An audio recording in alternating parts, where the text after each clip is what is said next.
Assalamu alaikum, Shaykh Sahab.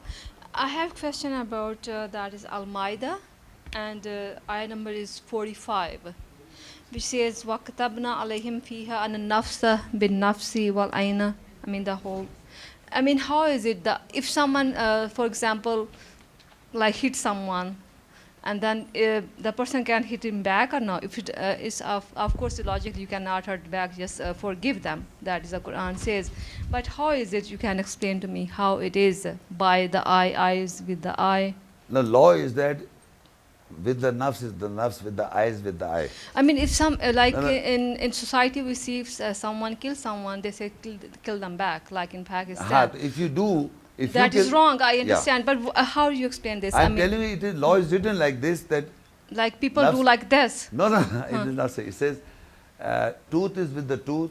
This is the law of God that tooth is with the tooth. With I'm using I the mean, word with. someone if hurts the tooth, so God will break the Yes. tooth. Yes. Okay. Yes. All right. If someone does it, then how it is like a Qasas? How if someone It's hurts written, someone? yeah.